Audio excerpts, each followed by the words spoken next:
Native போய் 3 மாதம் ஆச்சு. ஆஃப்டர் 3 மாதத்துக்கு அப்புறமா இப்போ தான் புனே ரீச் பண்ணியிருக்கோம். வீடு எப்படியோ இருக்குதுன்னு நினச்சேன், ஆனால் இந்தளவுக்கு இருக்குன்னு எக்ஸ்பெக்ட் பண்ணவே இல்லை. ஃப்ளோரில் காலை வைக்கவே முடியல, அந்தளவுக்கு டஸ்ட்டு. நம்ம பாதம் தெரிகிற அளவுக்கு டஸ்ட்டாக இருந்தது. வந்து எல்லாத்தையுமே க்ளீன் பண்ணி விடுறது தான் வேலைன்னு சொல்லிவிட்டு ஒரு 3 மணி நேரமாக கிச்சன்லேருந்து எல்லாத்தையுமே க்ளீன் பண்ணி விட்டோம். ஆர்ஓ ஓப்பன் பண்ணி பார்த்தா அது மேலே ஃபுல்லாக எறும்பாகி டஸ்ட் ஆகிடுச்சு.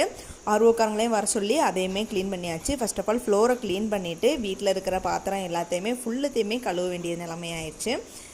வீட்டில் வச்சுட்டு போயிருந்த மசால் பொடி, அப்புறமா சர்க்கரை, வத்தல், அப்பளம் இதை மட்டும்தான் எடுத்து வெயிலில் காய வச்சுருந்தேன். மற்ற இன்க்ரீடியன்ஸ் எல்லாத்தையுமே தூர போட்டாச்சு. ஏன்னா 3 மாதம் ஆச்சு, எப்படி இருக்குன்னு தெரியல.